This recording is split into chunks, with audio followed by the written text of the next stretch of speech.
Eric, Omar, we got to talk about this now, man. it is something that's come to a head.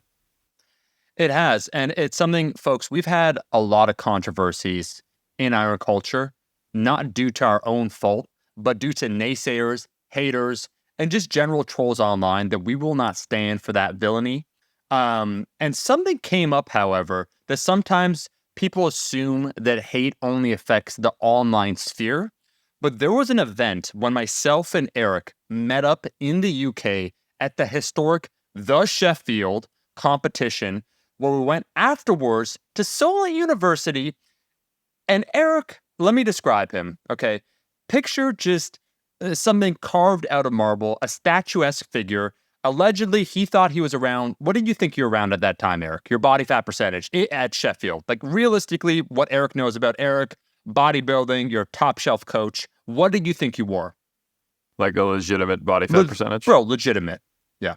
12 or 13%, probably. That is the amount that when I use the eyeball test, which we know, Grant, okay, it's not accurate, but just bear with me here. We're all there. There's some other PhDs. We had Mile Wolf there. We had Pack. Everyone's concurring. Eric's looking good. So we go there feeling great because here we have access at this university to a Bod Pod, which Eric's going to describe what that is.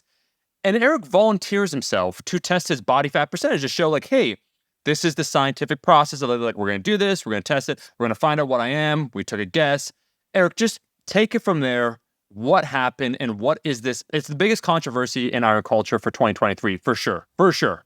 Yeah, well, per the manufacturer's specs, I trained the same day, had inconsistent hydration, got 3 hours of sleep, had flown not only from New Zealand and to the Sheffield, and then from there to Southampton, where we stayed in top shelf, motel to get the recovery, and then left very early morning or then very late at night after having eaten multiple meals. Yep. Got tested in the BodPod, Yep. which is air plethysmography, similar principle to a dunk tank for those who have heard of it, except you're looking at displacement of air.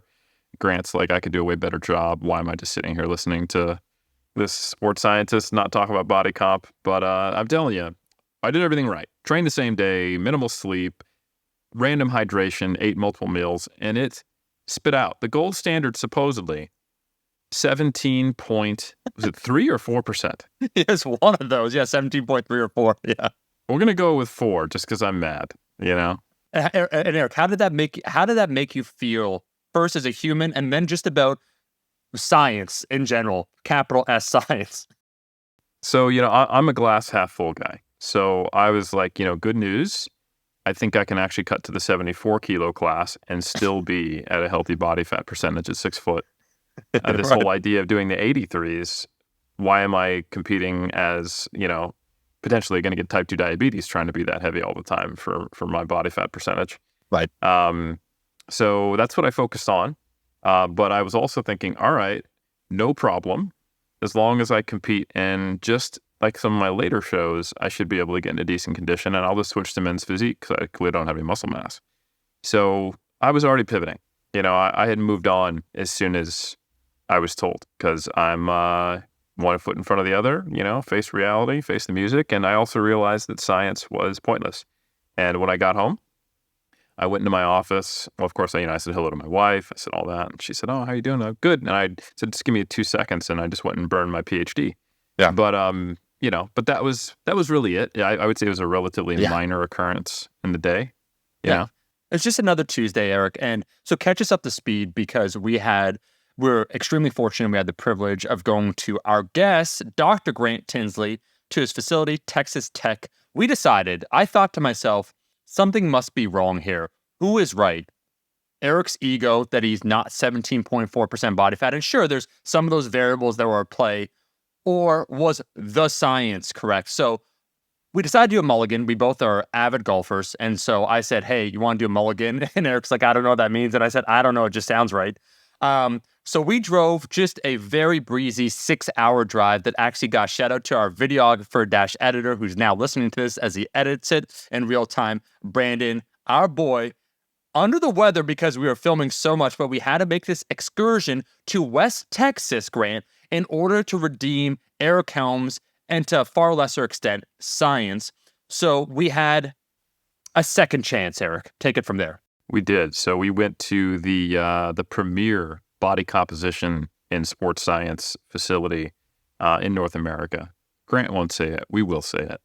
And we got, I want to say, 9 different methods of body composition assessment.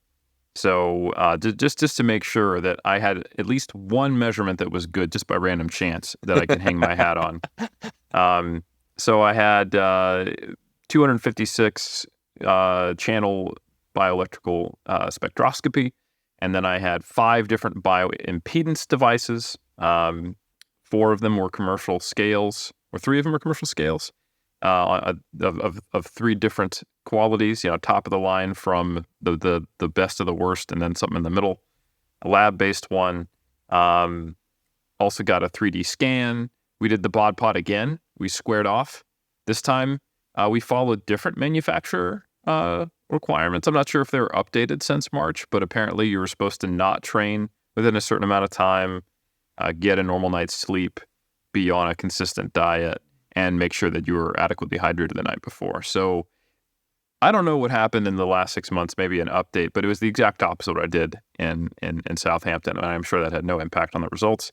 So I did the BodPod, the scans, the BIS, 4 BIAs, as well as DEXA, and then also the patented, disclaimer, there is no patent, 6-compartment model that is only done at Texas Tech, where they combine various of these factors together to actually get a body composition measurement that is supposedly like the gold standard. And I also got a RMR test done, so you could see how contest prep affected me. It shouldn't have at all, since I was 17% body fat and barely started even dieting. So I don't even know why people would expect anything to come of that. And compared that against, I want to say 12 or 13 different reference equations, Grant? Something in that ballpark, yeah. A lot. So we learned a whole lot about my physiology. And Omar, of course, simpatico, always I don't even want to say sidekick because it makes it sound like I'm Batman. You're Batman. My the ambiguously strong duo, the two of us, we got all these tests done together. He also jumped through all these hoops and got all the tests, and that seemed like a good thing until I learned some things. And one of those tests, still the same test, caused me great consternation as an outcome because of that choice that we both did it. Is that in the background, Omar? No, Eric, that is perfect. I am so thrilled. We are so thrilled to have back on the podcast Dr. Grant Tinsley. Please, Mr. Tinseltown, I want you to carry it away for us, this epic journey of Eric's redemptive arc. So now we're at your facility, the premier facility for testing one's body composition. We heard that 17.4%. Online, everyone was saying, how can we trust him as a coach anymore? His credibility as a natural bodybuilding coach when he's 17.4% body fat.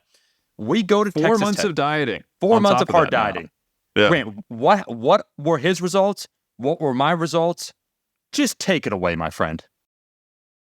Yeah, the crazy thing is we tested all these different devices and every single one had Eric at 17.4%. So I think that's his true value. Best I can figure. That's just what it is. And nothing you can do can change it. So I don't know how that informs your physique endeavors, but it is what it is. It'll be a nice short podcast. So pros and cons. This means I can do literally whatever I want. So I cannot get into stage shape. Whatever these old pictures are, I'm sure they're AI generated, and all of my trophies are just things I bought in bowling shops. Weird that they sell physique trophies in bowling shops, but it is what it is. The good news, though, and bad news, if I wanted to compete in sumo, not going to be able to. So the extremes are out for me. No sumo, no physique competition. But if I want to eat a whole lot of stuff and not get diabetes, that's pretty cool, right? I'm like built for America is what I am. Absolutely. Silver lining right there. Uh-huh. Yeah, so no, seriously though, we can start with the BodPod. We have a lot we can discuss, but let's start with the BodPod. So let's start with the good news for you, Eric. We We did your BodPod. We followed, again, manufacturer guidelines. You guys were great about this, abstaining from exercise for over 24 hours before, following our hydration protocol for the night before, our fasting protocol. So you came in after the dry fast, but having hydrated the night before the way we wanted to. Both of you had urine values that were in a good range we were looking for. So, all that was looking good. We did the BodPod, and you were down in single digits at 9.9%. So this was good news. I imagine, redemption.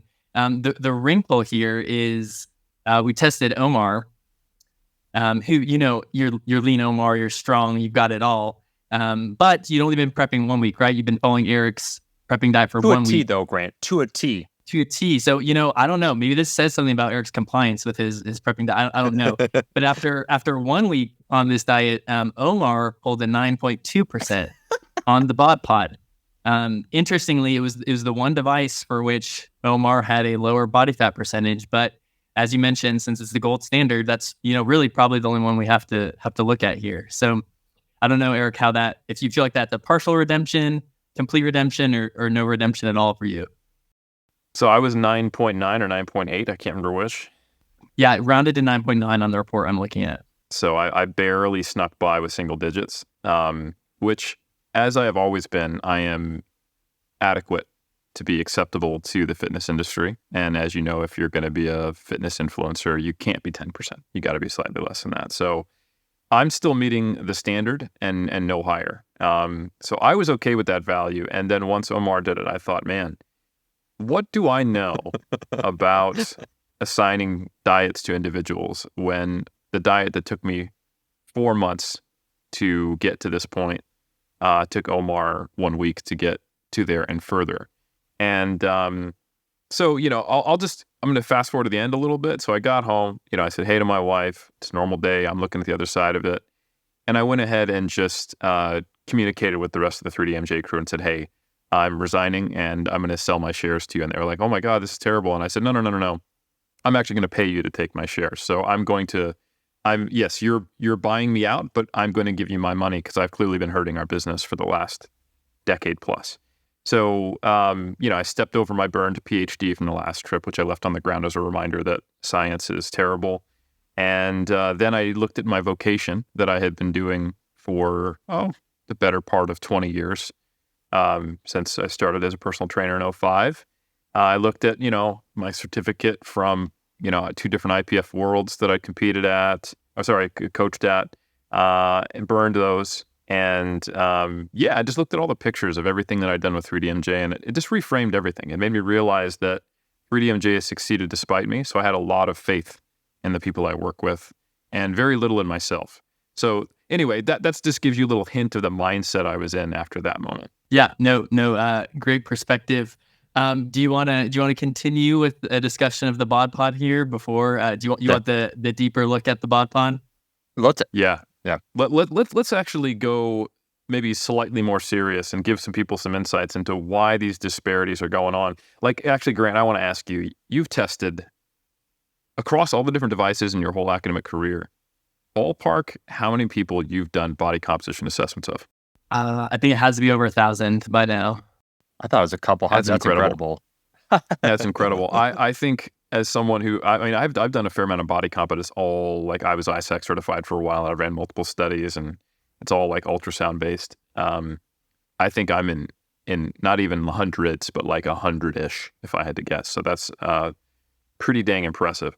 So given that, eyeballing us, just based on, like, what would you think, just if Grant had to pick numbers out of the air when you saw me and Omar, what our body fat percentages were?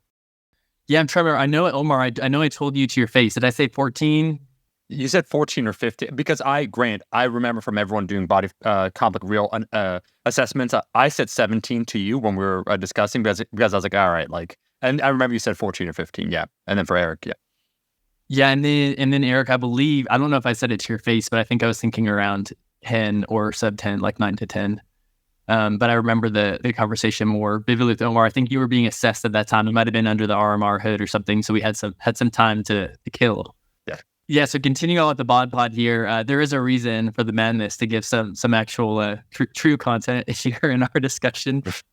So something really important to understand about the Bod Pod, and this is true of a number of the techniques that we may get into tonight, but the Bod Pod it's a good technique, but it's an example of what's called a two-compartment model.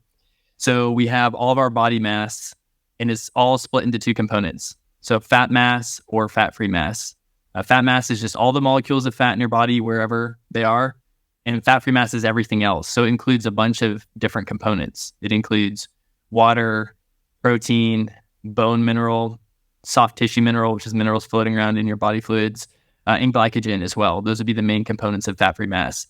So a limitation of BodPod is it's lumping all of that fat-free mass together.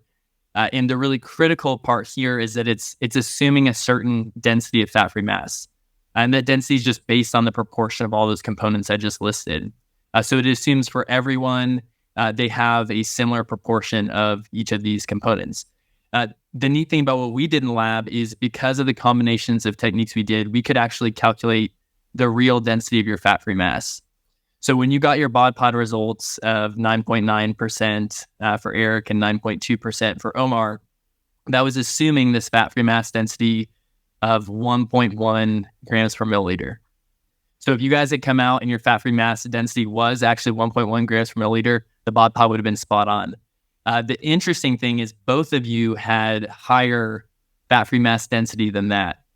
So Eric, yours was 1.106, and that may not sound like a big difference, but with how important the density estimate is, even those small differences make a big difference in the actual results.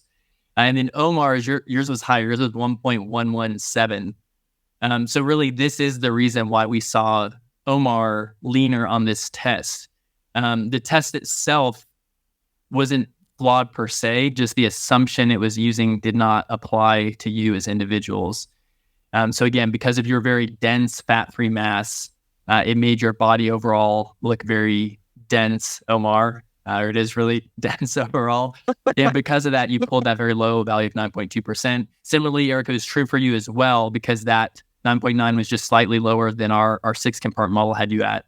But your deviation from the expected value is much smaller, which is why yours overall was much closer to what we would consider your true body fat percentage. So there is actually a reason for the madness and explanation behind the controversy we saw with the BodPod. You've actually just proven Arnold Schwarzenegger right.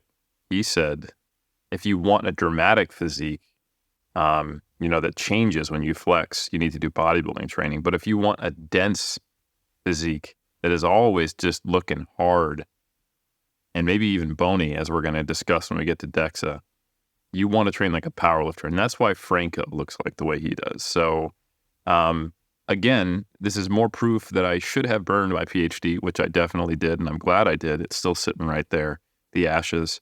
I know, I'll clean it up, honey. But the bros already knew.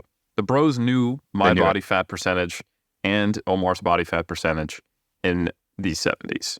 And I don't know why we keep doing this research that just proves the bros right. It makes me wonder why we're wasting all this money. Imagine if we took the tens of dollars that is put into sports science and we put that into other parts of society. We could have probably the egalitarian paradise that we have always wanted but have never achieved because of sports science being the leech, the intellectual, the false pseudo-intellectual leech that it has been on society. But I'll leave it there. I'm now Captain Anti-Science. Let's carry on. Grant, so how about tell us this, man? Let's rewind it a bit and catch the audience up to speed. So we jokingly referred to the BodPod as the gold standard. We entered your facility and we did numerous tests, and you have this six-compartment model. So what are all these things that we are discussing here to, once again, catch the audience up to speed? We joked about this BodPod and how the BodPod is seen as, fairly reliable, like, once again, follow the manufacturer specs and so on and so forth. Why did we do so many tests? What do each of them test? That was an interesting find about our density, as we'll get into. But how did you come up with assessing and using all these and then weighing them in different ways? You mentioned numerous equations. Like, just walk us through, man, your facility, what you do then, and this journey that led to Well, I wouldn't say it wasn't like a consonant, resonant conclusion that we all wanted, but it was interesting. Yeah, so I'd be happy to chat about that. So, kind of extending what I was saying about the Bod Pod, being a good technique, but having limitations because it's a two-compartment model. We have lots of individual techniques that are pretty good on their own, but they can be strengthened when they're combined. So, for example, something BodPod does very well is getting that estimate of overall body density, and related to that, an estimate of body volume. So, just the three-dimensional space occupied by your body. The only issues then are when you include these assumptions. But instead of just interpreting the BodPod actual body composition results, we can pull from it its body volume value because it does that well. Similarly, let's talk bioimpedance. Some of our nicer bioimpedance techniques, we can talk about this in a minute, but we also saw some interesting errors in both of you, kind of analogous to what we were just talking about with BodPod. We saw these errors in the actual body composition estimates, but our nicer bioimpedance models are actually pretty good at giving you a body water estimate. So we've had our body volume from BodPod, that's important. We can get our body water from bioimpedance, that's important. It's always important to have a calibrated body mass estimate, which we did. So we were, calibrating our scale, moving our little weights around before we got you guys on there. And then for DEXA, even DEXA, which we can talk about, it is a very good method, near the top as individual methods go. But it's similarly not perfect. It is very good at pulling bone mineral, though. So we can pull bone mineral from DEXA. And each of these variables I'm talking about that we're pulling, that's what we can ultimately combine to get what's called a multi-compartment model. So that just means we're splitting all of your body mass into more than two compartments. So instead of just fat mass and fat-free mass, we're starting to partition fat-free mass into these individual components. So we went, really, the biggest benefit and accuracy you get is moving from two compartments to three compartments, and to some extent from three compartments to four compartments, especially if you have someone with abnormal bone density, which we'll see whether we get to any discussions of abnormal bone density in this podcast. Once you go to 5 and 6, you're really just kind of showing off. We'll often use a 4-compartment model in our research, but you guys came all the way to Texas. We really wanted to roll out the red carpet. As I mentioned to you, everything is bigger in Texas, including the number of compartments in our body composition models. So we did this 6-compartment model where, again, we're pulling these different variables and splitting all your body mass into 6 compartments. So fat mass, water, protein, bone mineral, soft tissue mineral, and glycogen. So that's really what we did. We split that down. We gave you guys some reports visualizing all this. But when we got that one estimate that we'd use your best estimate of your body fat percentage, then we charted that compared to all these other individual techniques. So the individual techniques we drew from, as well as Eric mentioned, 3 kind of consumer grade bioimpedance devices that might be similar to something someone could buy, from Amazon or from a store, and that they might be using at home. It's, spitting out a body fat percentage. We included a 3-dimensional scanner. I don't know if we mentioned this. We included another very salty method, the handheld Omar video game controller style bioimpedance, which was a strong contender. It was kind of a toss-up whether the 6-compartment model or that device was truly the gold standard, but finally we kind of leaned a little bit towards the 6-compartment model there. Amazing.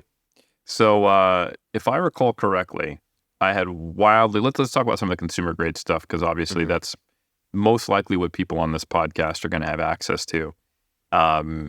Maybe a mobile DEXA unit, which we can talk about as well. So let's talk about some of the BIA and BIS assessments and the difference between the consumer grade and the lab grade, and the having multiple frequencies versus just a few, and why there was that was probably the largest disparity between values, right? Was our bioimpedance stuff, yeah? Yes. Yeah. So starting with your results, Eric, I'm looking at them here.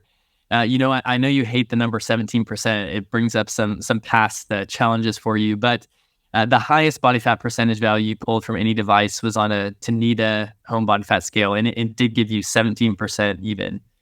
So, it was lower at least than 17.4, but it gave you 17%, and Omron foot-to-foot scale gave you 13.8%. Even our bioimpedance spectroscopy, which is a good total body water measure, that's what we pulled from for the 6-compartment model. If we just used its data and took your body fat percentage from that, it was at 13%. So really, all of these, and actually the handheld Omron also had you right about 13%. But the real expensive one, the top of the line, which, as we know, rich people get all the things that are more accurate. I think that's a thing. That one had me even lower, didn't it? Yes, yeah. So our expensive one had you at 9.6%. So really similar to the Bod Pod. And I don't know if we've stated this yet. The six-compartment model had you at 10.7%. So interestingly for you, it's kind of right in the middle of the methods. There were some individual methods like BodPod, like this lab grade bioimpedance. Won't give DEXA results yet because we can chat about that later. But there were some that were lower, and then again these mostly bioimpedance devices and the 3D scanner that were higher. And then Omar, for you is similar, where your highest three values, which range from 19.2 to 22.8%, those were also from these bioimpedance technologies. What's interesting about you, Omar, is unlike Eric, where it's a little bit split, like most of the bioimpedance were higher, a couple were lower. For you, every single bioimpedance technique was higher than your six-compartment model. So similar to what we talked about with the fat-free mass density, and actually related to that directly, there is an explanation for this. So just like the BodPod assumes a certain fat-free mass density when it gives you your results, which is not always true, as we saw in both of your cases, all of the bioimpedance scales assume what's called a certain fat-free mass hydration. And that's just the percent of your fat-free mass that is attributed to water. So they typically assume that about a little over 73% of your fat-free mass is water. What's interesting is both of you had a lower percentage of your fat-free mass that was water. For you, Eric, it was a couple percent lower. It was about 71% fat-free mass hydration. And then Omar, the reason why we saw even a greater discrepancy with the bioimpedance for you is your fat-free mass hydration was about 68.5%. So essentially, when your fat-free mass hydration is lower than it expects, that will cause this kind of artificial elevation in the body fat percentage that's given by these individual bioimpedance techniques. So you're dense and dry, bro. Dense and dry. Bodybuilding. I'm like, the anime sumo guys that actually have 8-packs, but they look just fat still. It's like, how do they have like you're E Honda? Yeah. Yeah. So I'm your who fat are you? Contracts. So who are you in? So Guile, and I'm E Honda. I wish I was Guile, but based upon these tests, I have the muscle mass of Dulcine, but the body fat of E Honda is what I'm getting. So, Grant, quick. So rudimentary question then, where you said total hydration 68.5%. We also tested, what was that with our urine, where we ran a test too? Like we had to do that. Does that relate at all to that figure or no? None whatsoever. It doesn't directly. Okay. We did test your urine specific gravity. And you were both in a good range overall. You were both right about 1.02. Omar, you're very slightly under. Eric, you're very slightly over. Some people will quibble about this a little bit, but we really believe in the hydration protocol we have, where we had you drink water the night before, but we did not want you drinking water right before the test, because we know for a fact that introduces error for at least several hours in some of our tests. So you both did a great job complying. We were happy overall with your urine. So no, this is not directly related to that. It could have a minor influence, but I would expect that degree of difference to be there, even if we'd done the hydration protocol slightly differently. I guess this would probably apply to most people, that they don't necessarily have the fat-free mass density that's perfectly represented by the assumptions, and they also don't necessarily have the fat-free mass hydration that is perfectly assumed. What about fat mass density and hydration? Is that accounted for, or is that just kind of like the leftover? That's a good question. It's not usually looked at the same way fat-free mass density is. There's some minor variation within the fat mass compartment, and this is even still an open issue of debate after decades of body composition research of, if the fat mass is truly just representing triglyceride, or if we have other lipid components. But in totality, that influence is viewed as small, kind of uncertain, harder to quantify. So really, in terms of our accuracy, our big payoff is breaking down fat-free mass. Again, because of how diverse it is, and largely because of the water. The water is the largest component and exerts a pretty large and pretty direct influence on a number of our techniques. Gotcha. All right. So can we talk about the distinction between BIS and BIA? Sure. Yeah. So The device we used to pull your total body water from for our 6-compartment model, so what we've used our best device for total body water, is called bioimpedance spectroscopy, or BIS. As you mentioned earlier, it has 256 different frequencies of electrical currents that are rapidly passed into the body. Kind of the advantage of this in terms of the conceptual underpinnings are that your own data is used to mathematically model the volume of fluid in your body. That's unlike most BIA, or bioelectrical impedance analysis devices, which they'll quantify some of these responses of your tissues to the electrical current, but then that will essentially be plugged into a regression equation that was developed in other people. So there are other differences, but conceptually, kind of the advantage of BIS is your own data is more directly predicting your total body water versus something about you being quantified and that being plugged into an equation that was developed in other people.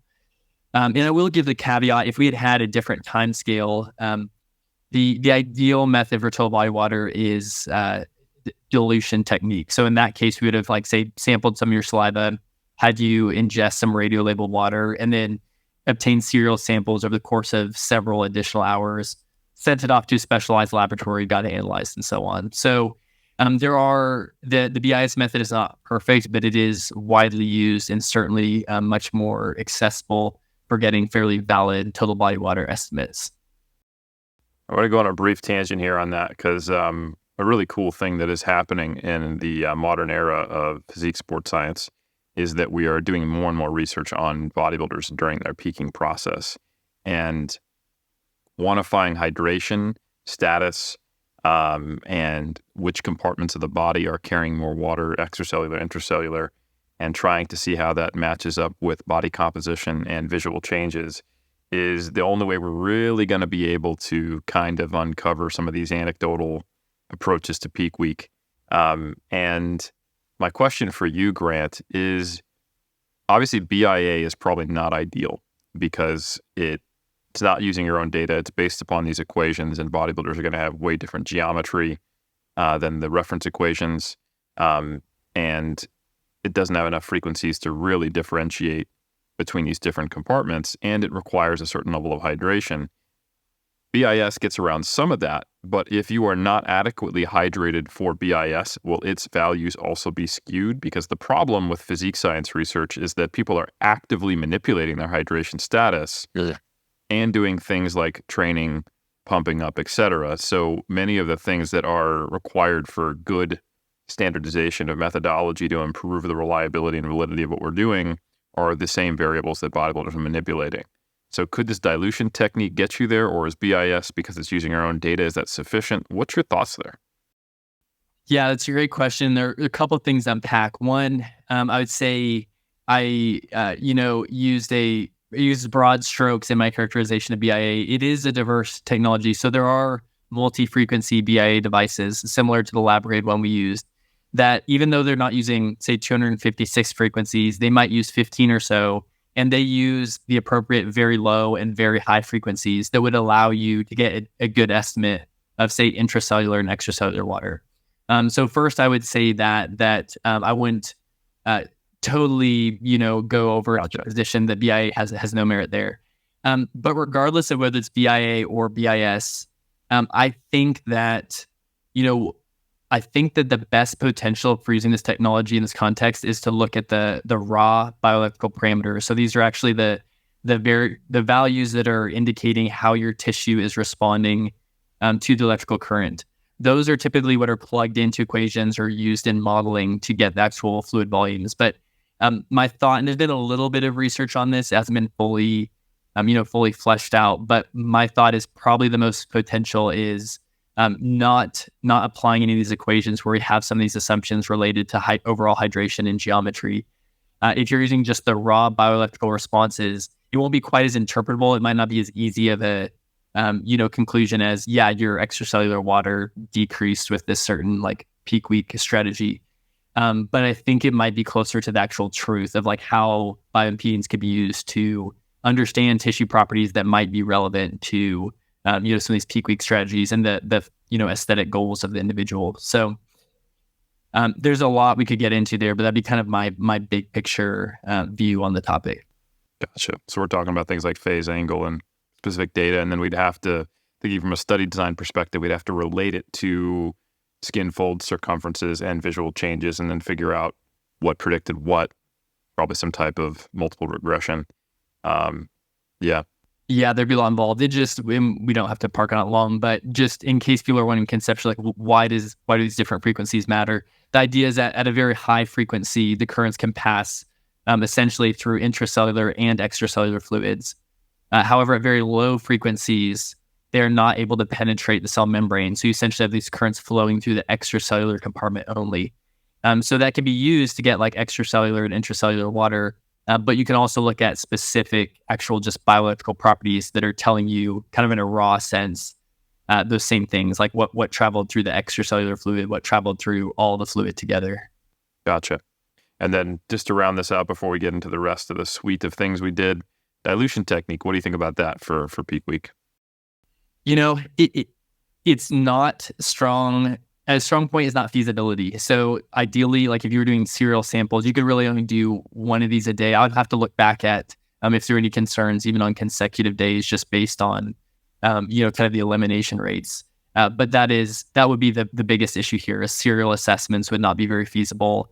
You would have to send off samples to a specialized laboratory. It's much more expensive, more involved. Again, like if you were showing up at a show to try to get data on someone, you're like, okay, you need to, like when you get some of your saliva or blood or urine, we're going to give this to you, and then we need you to just chill here for the next few hours, or to continue to collect samples, and then we'll send this off, and all that will get you one total body water value.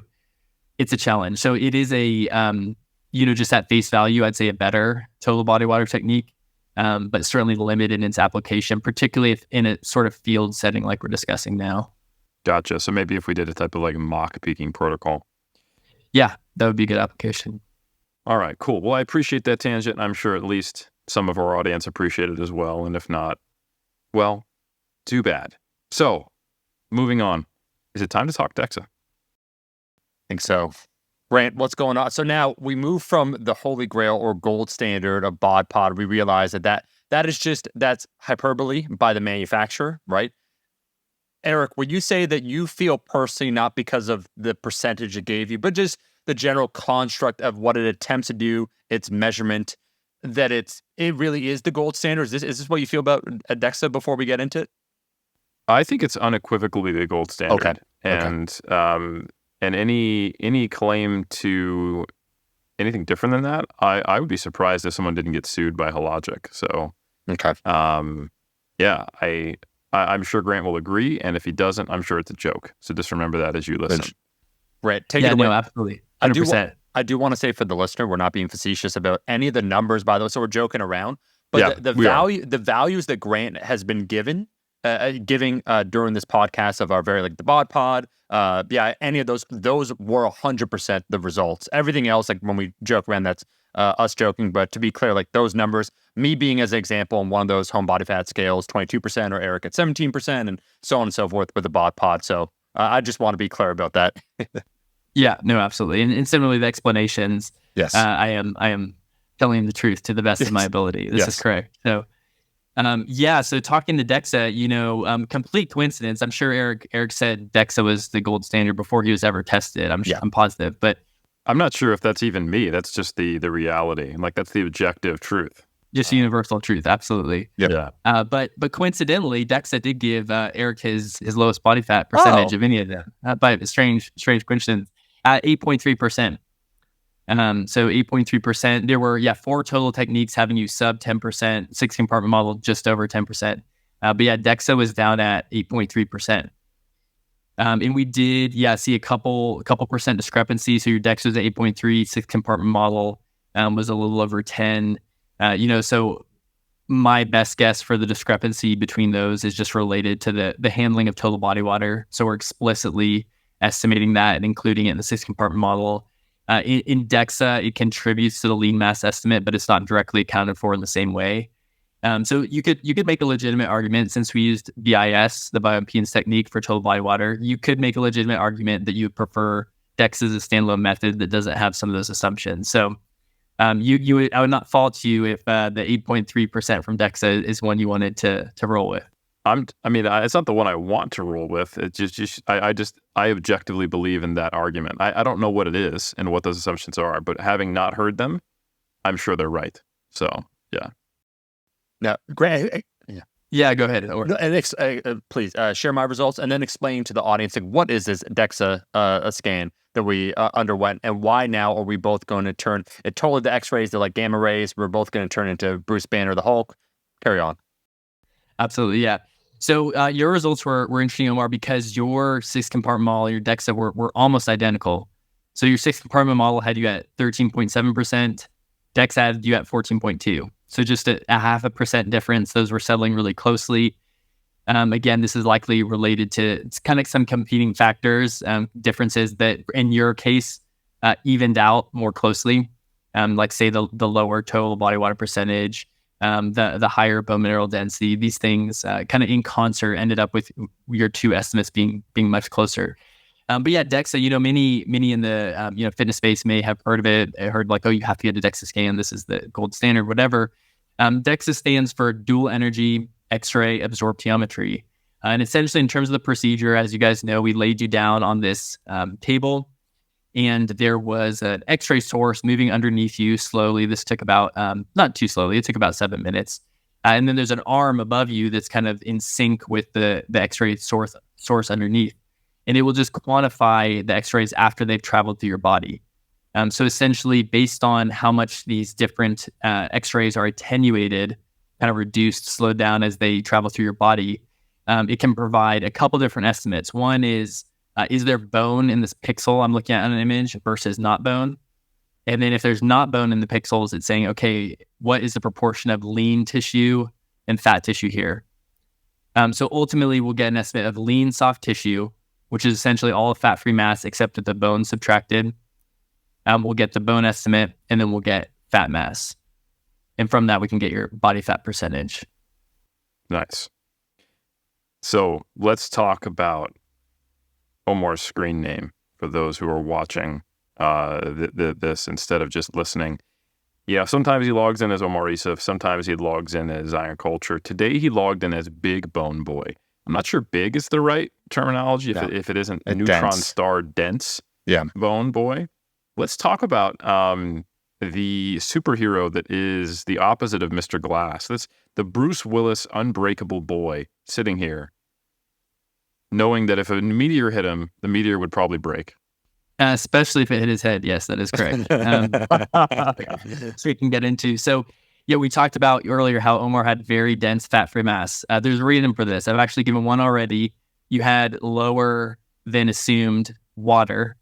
So water is not particularly dense in terms of these components we're looking at. So you had a little bit lower water. And you also had very high bone mineral content. I'll say as a side note, we haven't talked about this explicitly, but both of you had quite a bit higher than assumed protein content within your fat-free mass as well. Which is something that we would potentially expect and that is, in line with the lifestyle you live. Yes, right there. Eric is throwing up the guns for anyone who's only listening to audio. So in terms of the bone, I'll say you were both had incredible bone density. This is something we often see. Lots of our heavily resistance trained participants are outliers in terms of bone density. So let's start with you, Eric. Let's build up. So if we're looking at Eric, Eric incredibly was in his percentile for bone density was 99.93. So this was over 3 standard deviations, 3.2 standard deviations above the kind of the young adult average. So his T-score here is 3.2. So this is really good. Again, this is kind of similar to the Bod Pod. Eric, I think, was feeling good about his bone density, thinking, Omar, he's going to try, but there's no way he can match this. So, Omar, when I got his results, I had to look back at his images, make sure there are no artifacts, nothing going on, see what's happening here, because to my knowledge, this is the highest T-score I've seen. So Omar had a T-score of 4.8, so 4.8 standard deviations above young adult average. If we want to convert that to percentile, it's 99.99992. And pretty amazing. If you look at it also, one region that particularly stood out in terms of its density was the head region. The head region, Omar had a value of 3.3 grams per centimeter squared.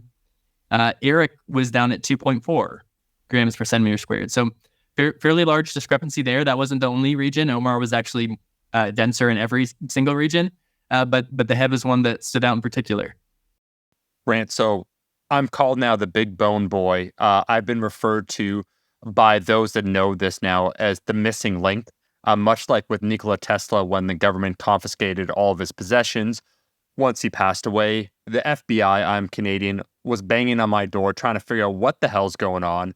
Let us understand this because you gave the percentile, which like I was out when you told me, Grant, I was incredulous. Like I'm like, okay, I understand it's x-rays, but I said, Grant, like I'm wearing a bandana. Like what of the two scenarios is more likely to me? That I have the densest bones that you've tested, or that there's some sort of, like error, artifact, as you said, some other explanation because you tested what? You said 100, if not like 1,000. I'm not sure for DEXA itself, but like a lot. Help the audience understand why both of us. So like, yeah, I have the highest, but like Eric's no slouch himself. What is going on with this as it relates to lift? Like, what is your hypothesis, and why is my skull so thick? Yeah, I don't know if I have an answer for that last one, but yeah. So a couple one caveats here. We probably have done between my PhD program and then here at Tech, probably has been well over 1,000 DEXA scans because we've included DEXA in all these studies. I did not pull up every single report that I have, all the data to say that you're definitively the top, but just in my recollection, you're the highest. I'll also say my fantastic PhD students, who you got to meet two of them, Madeline and Christian. Nowadays I'm kind of cross-GSC here in my office, analyzing data, coding and things, and they're clicking the button. But nonetheless, I see the data coming in. So all that's a caveat. I could miss some very, very dense guys and gals. This is, again, consistent with people who lift a lot. We know, the loading of the bones can certainly increase bone density, particularly over a long, training duration, such as both of you. You're both, even age-wise, not far off peak bone density, and given the training practices could be at peak bone density, because that could certainly, change when someone would naturally hit that. You often might hear 30 years or something, but that's typically, in the absence of the types of external loads that you all lift. In terms of the head, I don't know, but I'll tell you this. I'm looking at the images right now and they're clean. We had you take off any metal. You were in kind of minimal athletic clothing. You guys were right there. There is nothing on the report. You're positioned correctly. There's nothing on the report at all that makes me think it's an error. We calibrated the device. It's calibrating perfectly. This is a nice model. It's a GEI DEXA. So I do not think it's any technical malfunction. I think you just need to be proud of yourself for achieving a bone density most people can only dream of. My man's Weapon X, this Wolverine up there, titanium. No, excuse me, adamantium. I was titanium. And Logan is Canadian, so Weapon X is not a bad. This is, Grant, the new question for us, how we're really going to pop off this podcast, because sure, Eric, we have 20, 30,000 people that listen on average to each episode, but it's not a million. Joe Rogan, and that his real legal name, he changed it to Joe Rogan, but he would ask two very important questions to all his guests. Have you ever tried DMA? And who do you think would win in a fight, a grizzly bear or a silverback gorilla? We might have to throw Weapon X, myself, or maybe the ambiguously strong duo, us collectively with our dense-ass bones now against either of those two participants. And maybe that's how we start the conversation with each of our guests. Yeah, I think that'd be a good way to start it. I mean, my answer would be, I think you two could probably take on both of them at once, a couple of headbutts from Omar and those guys are down. Count. As I've always said, we're harder together than we are on our own. And, I think I would stand behind you, I'll be honest, based upon the scores. But if you did happen to go down, I know the kind of damage, not that you would have done to them, but the animals would have done to themselves just trying to eat you. Like, we're talking broken jaws. At least the bear's, nails would be torn, and I'd be fighting like a defanged, declawed bear. And I could be like those really awful, people who wrestle the bears who've been, mistreated and captured. And I could look amazing after, you had been mauled in service of me, which, there are worse ways to go. Yeah, you'd be like one of those dictators of a small country where in order to show power and influence, they, to your point, a defang bear or whatnot. It's like, look, I'm wrestling. How strong is our president? They're wrestling this bear, and meanwhile, they don't know, unfortunately, that this bear is very sad and very malnourished and actually just sad overall. it's not too far off from competing in natural bodybuilding. You find a very niche sport that has inherent masculinity in it. Yep. You compete against one other person, you get a plastic trophy. So it's on brand for me, to be honest. Okay, no, but in all seriousness, I think this is pretty cool. Yep. And it's just kind of neat to see that some of the things that weightlifting does for you and that we don't really focus on.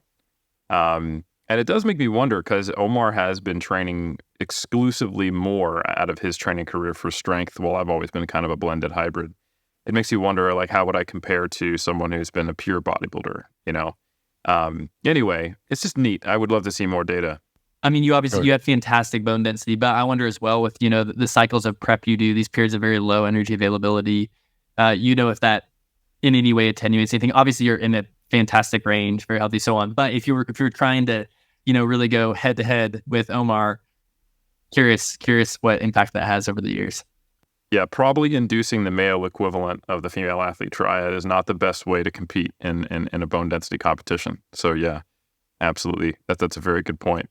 So I find this just fascinating. I appreciate you clarifying that DEXA is the best assessment of body composition out of all the ones we did. If I'm misquoting, don't correct me. So how do you guys use the DEXA as part of the 6-compartment model? Where does that plug in? Yeah, so it pulls specifically for the bone mineral estimate, which, in some cases, if someone has kind of the assumed proportion of bone mineral in their fat-free mass, it doesn't make, is not a big influence. But in other cases, such as some of the ones we're discussing here, we have individuals who do deviate, individuals or groups, but particularly individuals who deviate from these expected values. And that's the principle in general here. Some of these individual methods may be just fine for a research study if you're trying to look at fat-free mass in a large group of individuals, see how it changed. But when you're down to the individual level, that's where some of these things really matter. Essentially, what we did with that 6-compartment model allowed each of you to be unique individuals in terms of your fat-free mass composition. It didn't force these assumptions on you.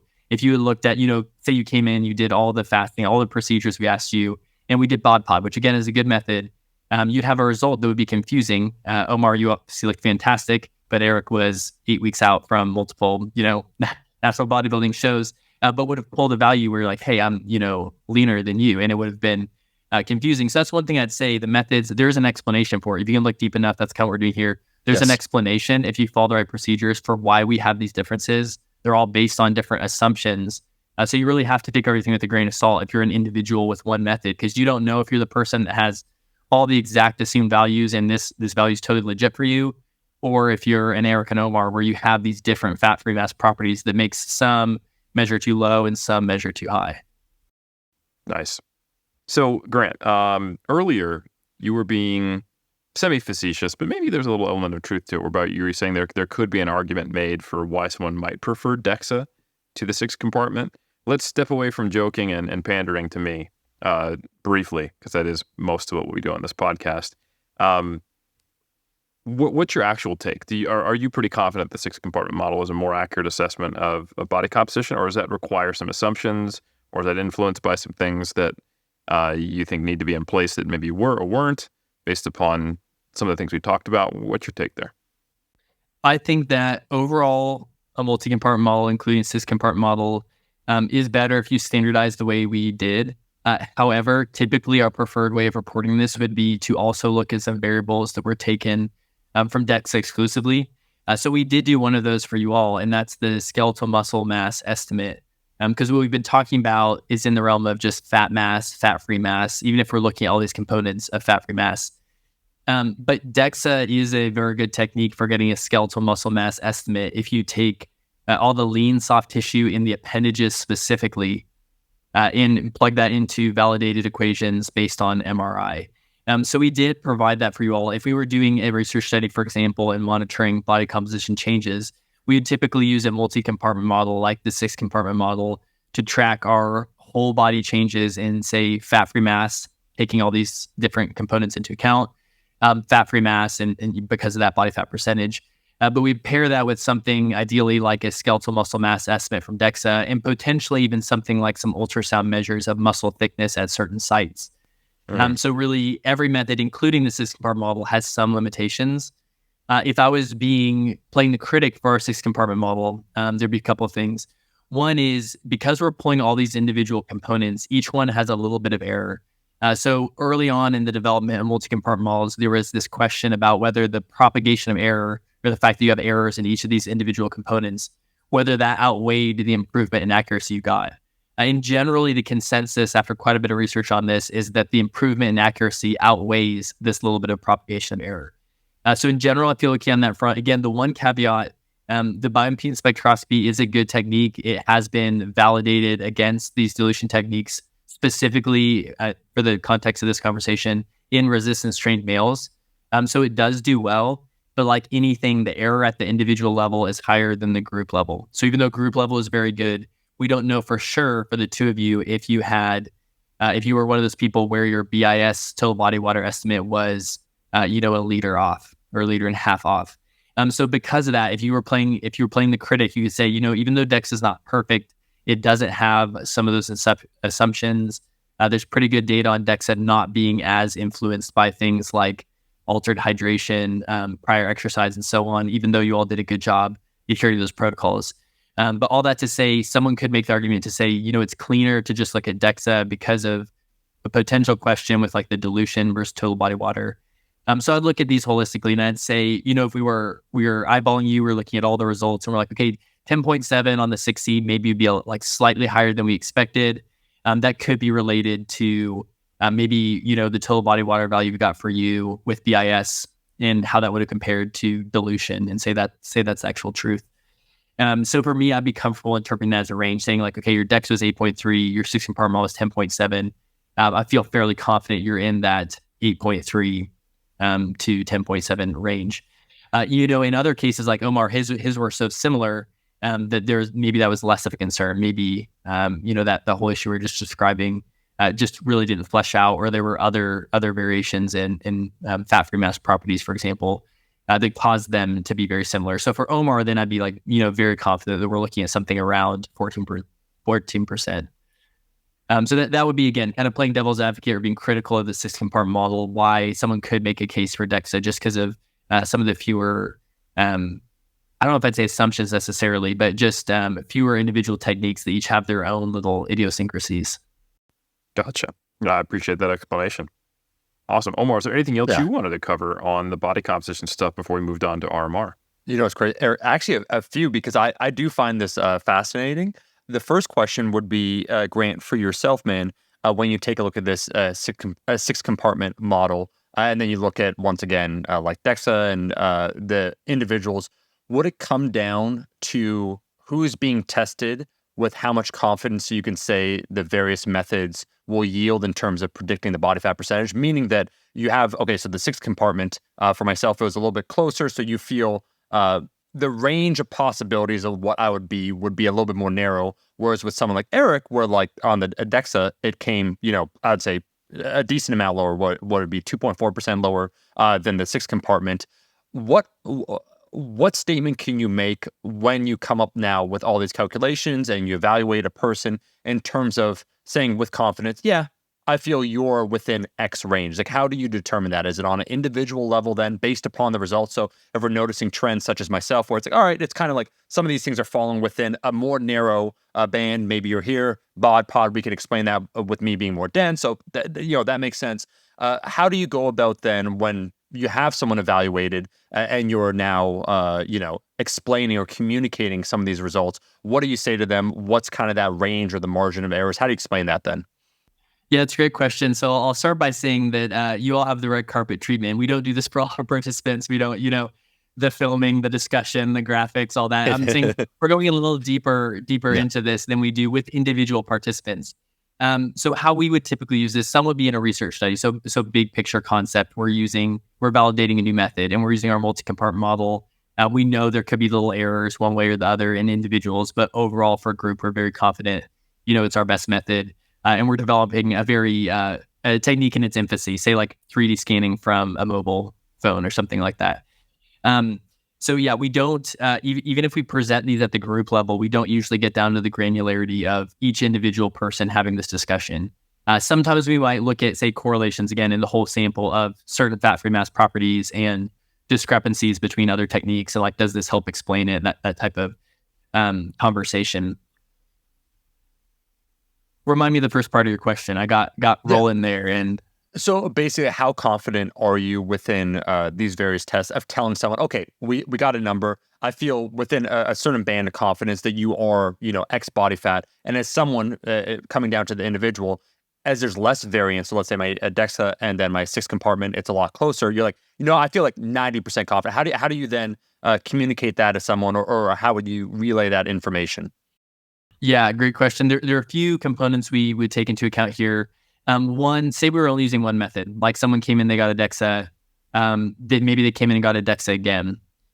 In that case, we'd be thinking about like the reliability of our device. So like if they got a DEXA and their body fat percent was 15, we would look really closely at what our lab specific error is on that DEXA. If we were to scan someone one day and scan them the next day, when we know there's no real change. So say we get an error of 1%. If we're tracking someone, they're at 15%, they come in a few weeks later, they're at 14.5%. Then we'd interpret like, this looks like a loss of 0.5%. However, the error of our device is 1%. So it's very possible this is within the device. So, maybe throw on a lifestyle program and say this is outside the research context. This is, say, just helping someone. We'd say, maybe keep what you're doing what you're doing, but like we don't have a high level of confidence yet. This is truly the direction this is moving. They come in, 6 months later. Now they're down at 12.5%. And then we're very confident. We're like, we've exceeded the error of this one technique. We're having a trend clearly moving in that direction. The other question is interesting because I think that maybe the question you were asking is like, in terms of the truth, like if we're trying to conceptualize what is someone's like true body fat percentage. So for that, we would typically run a study, say on a bunch of people doing all the techniques we did for you. We would just kind of have to choose. We would say we're viewing the six-compartment model as ground truth. And then kind of at the group level, say on average, one individual would be, 1.5% higher or lower on this given technique. There are a lot of other things we look at, not just the averages. We look at whether this is different in people with higher body fats and lower body fats and so on. So I'll just say there'd be quite a few individual factors we'd look at. If we was having this conversation, they're like, I need the truth. Like, give me all the details. We look at all this. Ideally, we do what we're doing right here, looking at all these characteristics and kind of cumulatively looking at, how well did you conform to these assumptions? We do get participants who they have all the assumed values. So you're looking across devices and they're pretty much the same on the six-compartment model, on BodPod, on some of our bioimpedance.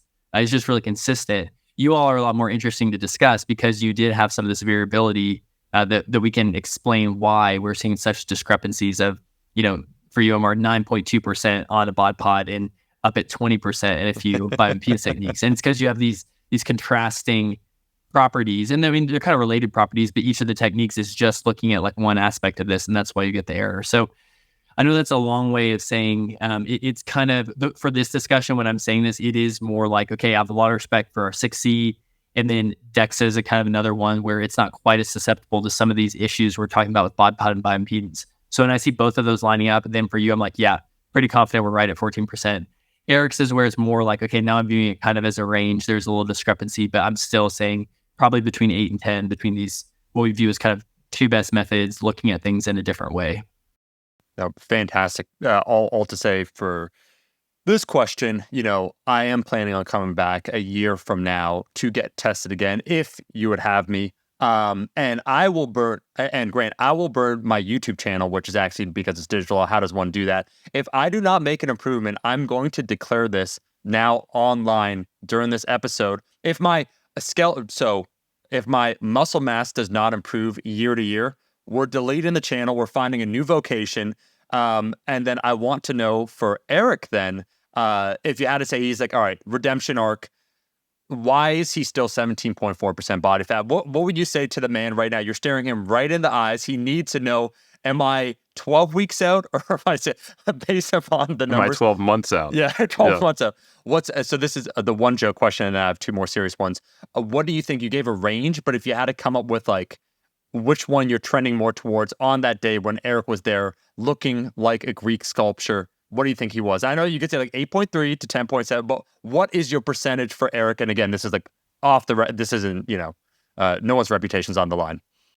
Yeah, I would say we did all these techniques and then to resort to the eyeball test in some ways that kind of skeptical do. But at the same time, I mean, I think there's something to be said for that when someone's that lean. I personally think the 6C of 10.7% is probably a little bit higher than it actually was. So if I had to guess it, I would want to respect the 6C, but also like my gut and looking at Eric, he was looking dangerous, and this lighting down here when we lifted after we were done, super dangerous. I would say 9% maybe, just to hedge it. Say like, okay, I respect the 6C. I'm not going to go all the way down to DEXA, but I would say 9. Though I would honestly, I would fully believe 8.3. If we'd only done DEXA and he walked in 8.3, I would have thought like, yeah, that seems just about right. Eric, now, while you may have burned your PhD and years and years of work, yada, yada, yada, you just got your license to be an influencer because you're officially less than 10% body fat. How does that feel, my friend? It's the career shift I've always wanted. Yeah. Because I got into bodybuilding and I didn't really look the part when I started. Some would argue on YouTube that I still don't. And, then I started in the science pathway, ultimately, to try to look the part still. Then I found out science sucked. But somewhere along the way, I made enough gains to now where I can accomplish my original mission of looking better than most people in order to monetize that into being a vapid person who just is about looking that way. So, I mean, if that isn't winning life, I don't know what is. Yeah, Right. you have 4 different methods having you in the single digits. So, I mean, that's quite a bit of ammunition. Just throw out these other devices. You have DEXA, you have the at-home InBody, our nice multi-frequency bioimpedance and BodPod. I'll give you single digits. So you have all kinds of ammunition across the spectrum of techniques there. I mean, so Grant, I want to say thank you on both of our behalves for changing our career arcs. For Eric becoming the influencer we always knew him to be. For myself becoming a government experiment, circa a la Weapon X. I will say, on a positive note, it did influence me, the results. And what does it say about my body dysmorphia, Grant? When you gave me the range of different results, and BodPod, of course, if someone's trying to be optimistic, like 9.2, sure, we can explain it away. 6-compartment, 13.7. Okay, that sounded good. That personally, how I identify and see myself is closer to the 17%. So this is no exaggeration. Getting those results fast-tracked my desire to go back into lean mass phase, because I was taking a look at myself, and where we actually didn't speak about this, but with DEXA, where it shows the breakdown, where one's like holding on to the fat mass. And for me, because it was kind of around the trunk, and Eric's actual trunk area, if I remember correctly, was like 6 point something. I was upward, maybe towards 15%. You'd have the numbers, but it was a high split. It was like 8%, and that started making a little bit more sense. And actually to contextualize like both of our bodies, because I was looking at Eric and I'm like, yeah, like this guy, like you told his number first. And when you said he was 10.7%, 6-compartment, I was like, oh shit. I'm like, all right, great. Like if Eric's 10.7%, this is just going to be a bad day. So I actually want to sincerely thank you for the hospitality, and actually the findings helped me shift a little earlier to what some of my goals are. No, I appreciate that. And, yeah, I could kind of see that look in your eyes, like when we were seeing that and pull it up. And I think I said, I'm like, you're gonna love me, Omar, because that's a really salty 6-compartment model. Again, your DEXA's right there too. So I think you're right there, and I appreciate that feedback. And so the two real serious questions, though, that I think would be informative for the listener. The first would be, Grant, can you comment? So now we've been talking about if you had one test, potentially for someone to do, and again, there's room for error and a lot of different considerations. But online, we do see some individuals talking about getting a DEXA scan, and like, I did it, and I'm like 6% body fat, I'm so on and so forth. And this is not me being the hater, and maybe Eric can attest to this. I have on relatively good authority, there's a certain place that one can go in Toronto, is all I'll say. And the number that it will spit out in terms of your body fat percentage seems to be among certain people that are within a narrow scope. I would say like at least a few percentage points lower than at least the eyeball test, which is subject to error. And I get all that. But all that to say, Grant, all that to say that this is not the hater in me. It seems like some people, when they find out it's the gold standard and they go to get it tested, their body fat seems to come out lower. I mean, Eric tested at 8.3 is looking fantastic. That's like right on. I could believe it. What is potentially taking place with some of these individuals? Are there ways to manipulate this test? You're speaking about with the Bod Pod, bone, like the kind of density. You're speaking about some of the other ones, your hydration.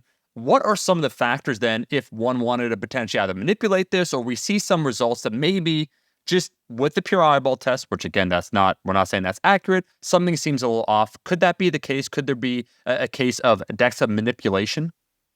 Yeah, absolutely. Intentional or unintentional. I Yes. mentioned a little bit ago, I said DEXA was one thing I like about it is it a little more robust to some of these issues, but it is certainly not infallible.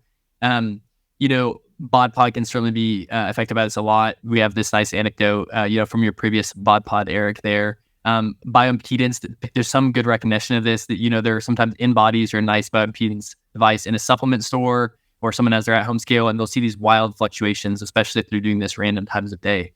Same thing is true for DEXA. So I think by way of demonstration, so let's talk about what you guys did again. You abstained from exercise for about 24 hours prior. You got an overnight fast of over 8 hours. I think it was at 8 to 12 in there.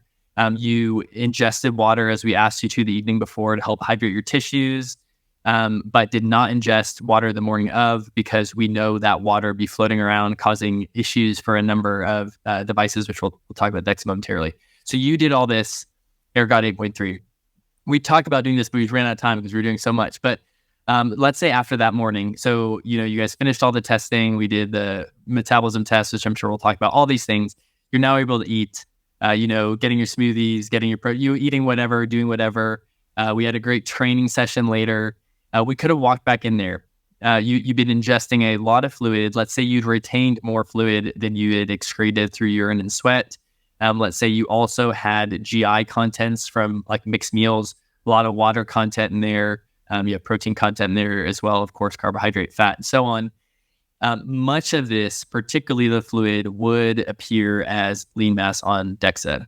So if we had tested you later, my strong suspicion, unless you just had not been hydrating well during the day, say had sweated profusely during our training session, would be that you would have had an inflation of lean mass, artificial inflation, which would have brought down the body fat percentage.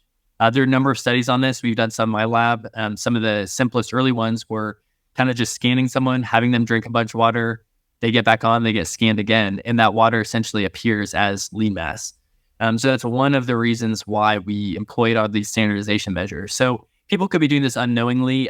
Lots of DEXA practitioners will say like, oh, you don't really have to be fasted, or be fasted for a couple hours. That's really more of like a pragmatic decision. That's not what's ideal scientifically in terms of standardization. So if they're walking into, a DEXA clinic somewhere, mobile DEXA testing, whatever, and it's 4 p.m. and they've been doing all kinds of things during the day, they could absolutely be pulling a number that's different and likely, say, lower on the body fat percentage than if they had followed these standardization procedures. Right. Fantastic. I have one final question, Eric, serious question, before we move on to the metabolism. And something curious that happened with Eric. Why is it that all our results were curious, Eric, where we did it? Like nothing seemed to pan out as it should. So fascinating. But the final question would be, where do you see the future of kind of body comp testing? And I think to give some of the listeners, once again, a little bit of context, at least in the fitness space, why it's so relevant. Why do we see a plethora of like kids or influencers or communicators always declaring their body fat percentage? Well, if you could tether your weight to a composition, then obviously the amount of muscle mass, or let's say fat-free mass that one has. And when we're trying to evaluate like rate of progress, especially as, an intermediate or advanced lifter, and people go on those, 20-pound bulks, it's like, oh, I gain largely, solid tissue. And they would say they take like the photo. And, we know from, let's say, 13 to 17% body fat, if we're just going by photos, you're kind of in a similar range where your composition wouldn't look that much different. And they could proudly proclaim, like, I put on 20 pounds and most of it was muscle. And so if there was a way of accurately evaluating your body fat percentage, then you could tether your progress clearly a lot easier. So I think it's a tool in every bro and broette's arsenal. If they had genuine access to it and there wasn't any tampering, and they could use it as a tool, it would be incredibly useful. We had access to your facility, tens and tens of dollars. No, it's thousands of dollars worth of equipment. So we had that privilege. Where do you see the future then of body comp testing? That's a fantastic question. So I think there is progress being made, but there are some limitations that will be difficult to ever fully overcome. So where I see promise right now is in 3D scanning from phones. We do a lot of work in this area. And then select home bioimpedance devices. We have data on this. Madeline, one of my doctoral candidates he met, was the lead author on a study we did in our lab evaluating like 15 different bioimpedance devices. There were some that came out okay. So I have no conflict of interest with InBody, but I'll mention InBody, for example, because I'm looking at your results here. So for you, Omar, this is about a $250 InBody, 250 to 350, somewhere in that range, US dollars. Device. It had you a few percent over. It had you at about a little over 16% body fat. Eric, this one had you at 9.1% body fat. So kind of right between DEXA and the 6C in that range. It's an example of, to me, a device that's better than just the $20 or $30 scale you would get typically from Amazon or Walmart. Our data on like the big sample supported this too, being one of the better ones. The ones we included here, though, actually were several of the better ones. So even those ones pulling high values, this is the caveat, those ones pulling high values were good at the group level, but not for you as individuals. From seeing this now, this again puts like, say that InBody device, it's not the research grade, it's not our $14,000 one or the $20,000 InBody they've released. It's a few $100s, but it might be for an individual who's like really invested in this, could be worth it, or maybe for like a trainer or something like that.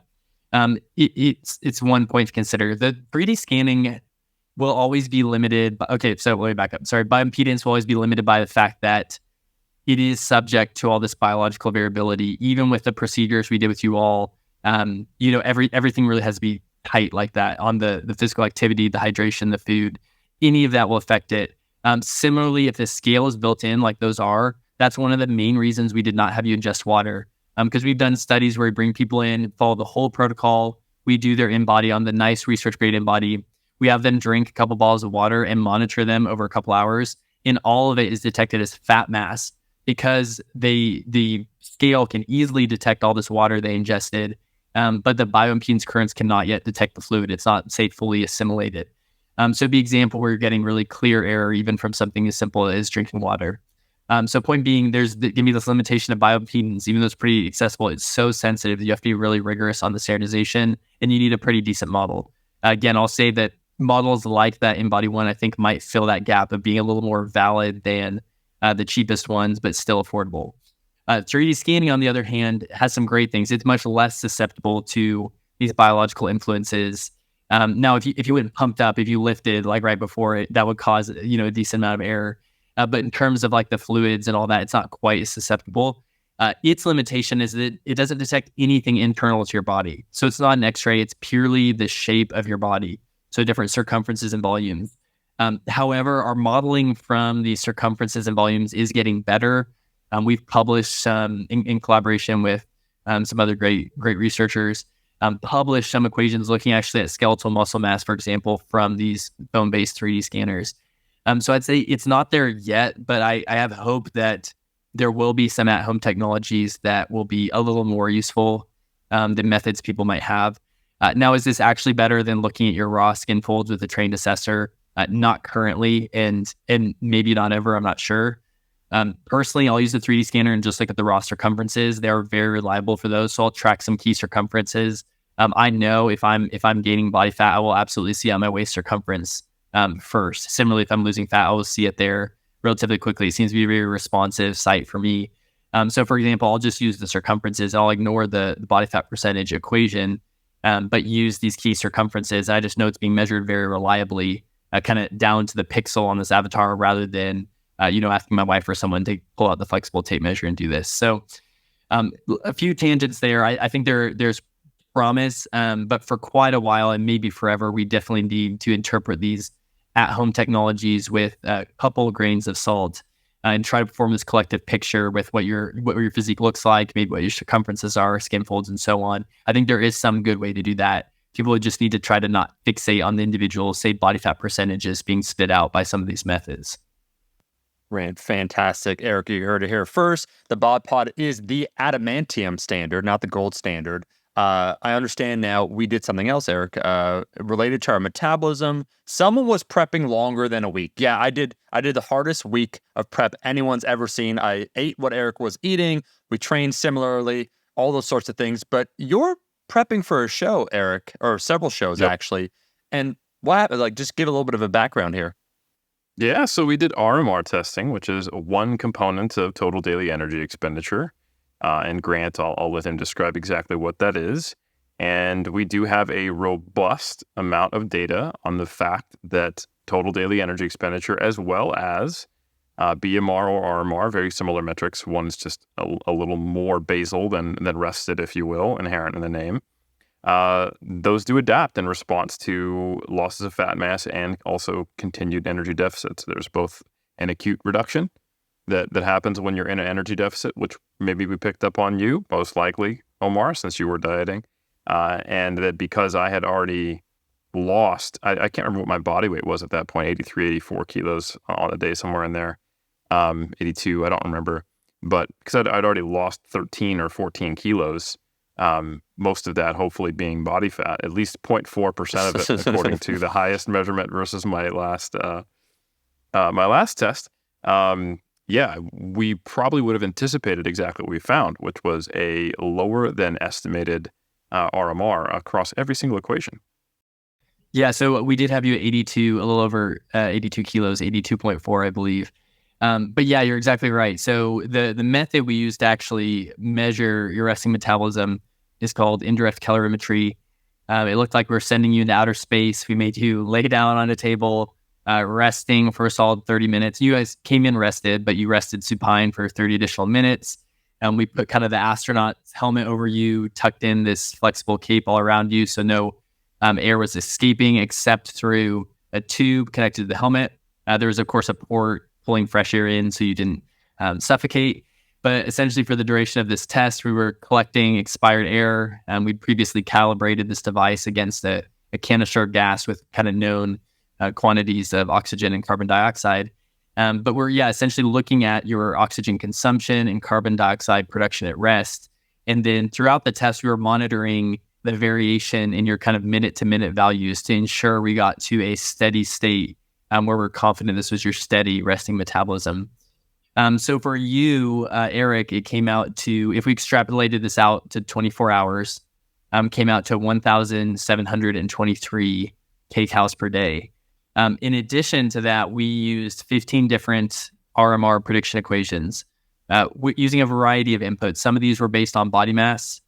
Some were based on fat-free mass, which we had those values from all of our testing. Some used other factors like age, height, and so on. But yes, your indirect calorimetry estimate of 1,723 was lower than all 15 other equations. And those ranged from 1,735 all the way up to 2,149. So depending on which equation you're looking at, it was just very slightly under up to, several hundred calories, say 400 calories under estimated. It's like 1 to 20%. And of course, none of those estimation equations have a monopoly on what is accurate. Obviously, the accurate one was the one that tested me. But on that note, it is an estimation, and you've been very specific to use that terminology. I think some people are not aware that there is error inherent to estimating metabolic rate. Can you talk about that a little bit? Yes. Are you saying error in terms of the actual indirect calorimetry test? Yep.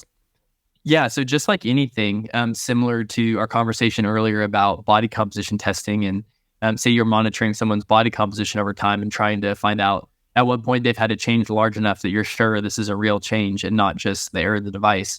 It's the exact same. So if we had you tested this day at 1723, you continued your normal life that day, but still did the, resting, fasting, all of that. And we brought you in the next morning.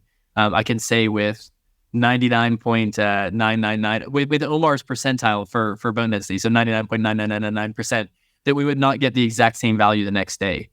Now, with these rigorous standardization procedures, I'd expect it to be very close, but there's certainly some variability there. And then if you're extending that beyond RMR to your total daily energy expenditure, all kinds of things we can talk about that you could, I'm sure, comment on from the research and your own experience, but ways your total daily energy expenditure might be reduced during prep. say with smaller amounts of like fidgeting and spontaneous physical activity, for example, potentially even differences in, say, something like diet-induced thermogenesis on your kind of meager prep rations you were eating there. But yeah, certainly error absolutely in this, and just like any assessment.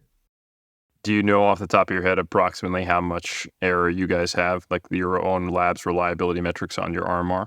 I would need to double check. I think it's somewhere in the realm of 50 kcals for between day assessments, meaning if we saw it change less than that, we would be more skeptical of it. Gotcha. I would have to double check. I think off the top of my head, it's somewhere in that ballpark. Okay. So I'm either in the high 16s or the high 17s, somewhere, or mid 17s, something like that for my RMR, or at least I was. Could be even lower now. That's the beauty of what I'm doing. No, absolutely. And there's a pretty robust data set showing that while you can have pretty large scale adaptations to resting metabolic rate, when you look at within individuals, at group levels, you're typically not seeing more than 5. 10 is pretty high, 15% is huge, and then you only see that in like the Minnesota semi-starvation study, or like the Biggest Loser trial with some of those folks. But when we talk about total daily energy expenditure, when we talk about individual data on some bodybuilders, we've seen numbers that have exceeded those kind of means. Rossau comes to mind, natural bodybuilder who was tracked, one of the first publications, I think, who dropped like more than 20% off the top of my head. I can't quite remember. So yeah, you can have large reductions, but the seeming variable in total daily energy expenditure that has the highest amount of propensity to adapt, if you will, is what we often refer to as non-exercise activity thermogenesis. Just all of your activity that is not exercise fits into that category, depending upon which terminology you're using. And people spontaneously move less, like you said, fidgeting. And this is conscious and subconscious, which is pretty cool. They've done studies where they've actually weighted a limb after lost weight occurred and had them do exercise on it. So think about you lose weight, your arm now weighs, let's say, 1 kilo less. You've lost a lot of weight. And then you do arm cycling, and it's an understandable lower amount because your arm weighs 1 kilo less. But then we strap weights to the arm to make up for that kilo, and it's still burning fewer calories. So there is this effect of efficiency that seems to occur in some studies. And notably, it's not at all exercise intensities. It tends to be at lower intensities where this can actually occur, which seems like, oh, okay, well, that matches with my experience. I can still move and do high intensity exercise, and it's, lifting weights tends to feel the same with a little bit of fatigue, but I do feel lethargic throughout the day, and also that can add up a lot. So everything from step counts going down if they're not accurately tracked and maintained in a more kind of intentional manner of people just moving less. You just tend to see more sedentary activity when someone's lost a ton of weight if they're not modifying it actively, all the way to things you have no control over as to how much ATP are you actually needing to do the same activity, even when you account for weight loss. So it's a pretty interesting thing. And what that means is the activity factors are probably less valid for someone like me. So, if we were to take me and go, okay, well, let's estimate your total daily energy expenditure, we'd go, oh, well, you train 5 or 6 days a week and you're getting 7,000 steps per day. Yeah, we'd probably put you at like a 1.5, 1.6, activity factor multiplier on 1,700. So, okay, your maintenance calories are 20. Help me out in the math here, guys. What is that? 60% of 1,700. That's like another 1,000. So I'm like 2,700 calories, right? Ish. But I can tell you right now, 2,700 calories is not my maintenance based upon just what I've had to do to get into shape. So I suspect that we're seeing some Poncer going on here, some constrained energy expenditure model, which we've talked about, to where even though I'm getting, on average right now around 10,000 steps per day, even though my RMR is probably not that much lower than it was just a month ago when we were in Texas, or a month and a half ago now. I've lost track of time. It seems like maybe my maintenance calories are closer to like 2,000 right now. So that's more like a sedentary activity factor, despite the fact that I'm absolutely not sedentary. So I think that's really interesting. And of course, sometimes it's very challenging to get an accurate assessment of weight change. Like, I'm visibly leaner right now than I was then. My body weight is not that different, And some of that could be edema, and you tend to also see in people who get leaner and leaner and leaner that they actually retain more water. That's another thing. Good old Minnesota semi-starvation study. You saw the people plateau, but you actually saw their body composition continue to change. So anyway, all that's to say that it's an estimation of one component and not even necessarily the most variable component of my TDEE. And so cool experiment. And then for Omar, he was like relatively in the middle of his equations, right? Yes, he was. So that was interesting comparison, seeing you lower than all the prediction equations. So Omar's indirect calorimetry came out to 1,925 kilocalories per 24 hours. And it was dead center of all the prediction equations. So the prediction equations ranged from a little over 1,700 calories a day up to 2,124 calories per day. So looking at all these bars lined up, it's again dead center at 1,925, which I thought was great. I know you had been following the prepping diet for a week, Omar, but in general had not been doing that long duration prep. So this is exactly what I expect across all these equations. So about half would estimate a little bit higher than the truth, half would estimate lower than truth. Again, these equations use a variety of inputs. Some included fat-free mass, some didn't. Coefficients were weighted differently, and so on. But yeah, really nice on comparing the two. It certainly lined up with what we would expect based on just kind of the chronic nutritional state you each brought into the testing. Oh, love it. Yeah, well, I think just in the interest of time, Omar, I do have to say that we've got to cut this short pretty soon. Yep. Because I got to hop off. But this has been really enlightening, and I hope people, because these are the two things that people really like to focus on. Like, what are my macros and what's my body fat percentage and the relationship between the two. And I hope this has been insightful to know that even if you go and you get the red carpet participant treatment in one of the best labs in the world for this, and you pull out all the stops and you eat dinner with the primary investigator, and they help you control your water intake, and they encourage you with hospitality to get some good sleep and stay fasted, and you're just like, absolutely, I will follow that. And you do everything, that it is still yet an estimation. And that's not to say that the research isn't valid by any means. It's just to know that when we do everything right, especially for group-based research, we can get fantastic data, and look no further than a lot of the publications by Tinsley et al. But for an individual, even when you do everything right, there's a high amount of variability. We talked about bringing someone back in. They need to be more than the minimal worthwhile change. And what people are absolutely not doing in the real world is going to one of these DEXA clinics or getting dunked or getting a resting metabolic rate test, which you can get, or an estimation, and considering what is the reliability of that measurement. And when they get serial testing, they're not thinking about, all right, what's the minimum worthwhile change? And then that's influencing their decisions, which I think can be a pretty big red herring. And it could send you down a pathway of, oh man, my diet's working great when it's not, or oh man, my diet isn't working when it might be working just fine.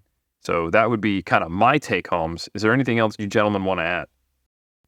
Yeah, I would just reiterate that when we see results that seem like they don't make sense, there usually is an explanation. So like we talked about the examples with BodPod and bioimpedance, you all, if you just done that test somewhere and saw the results, you'd be like, oh, this technology is worthless or this doesn't make sense. And many people do that. But really, as we looked into it deeper, there was an explanation. So I know not everyone will be able to say like, oh, well, let me check my fat-free mass hydration or my density of fat-free mass, and that will explain it. But just know that there very well could be an explanation, unique things about each individual body that cause some methods to be more valid than others, some individuals where all methods kind of agree pretty well, and others where they really don't. So that's all I'd say here is that, underneath the hood, if we look deeper, we can find some, I'd say relatively satisfying scientific explanations for why we see some of these discrepancies between different methods. Grant, let me just say, I want to thank you once again for the hospitality, for the access and the opportunity. I felt like a kid in a candy store, just the idea that you go there, get tested, even, test underneath the hood, and it came out in the middle. I don't have metabolic damage like Eric, just that's what that dieting does. And to top it off, as Eric alluded to, we were treated by Grant to a steakhouse that was sensational. I did the hardest 1 week prep of my life. found out that I was like shockingly low in my body fat percentage, too low. And Grant's like, you need to eat up, bud. And I had genuinely one of the best steaks I've had in my adult life. So I had just a phenomenal experience, and I cannot wait next year to hopefully repeat it. And like I said on the podcast, you burn your PhD, Eric. If my muscle mass does not improve year to year, if it's down, the channel's getting deleted. Let's go. It was an absolute pleasure to host you guys. Tons of fun. Tons of a great conversation, some good training. So yeah, it was absolutely a pleasure to have you guys out. And we had to get you good steak out here in West Texas. I mean, you come out to West Texas, you get the West Texas treatment. Awesome. So, well, Grant, thank you so much. I very much appreciate you being on, and it was a great experience. And when this documentary does come out, I think people are going to be really intrigued to see the experience that we had, that we've talked about here today. Awesome. Thank you.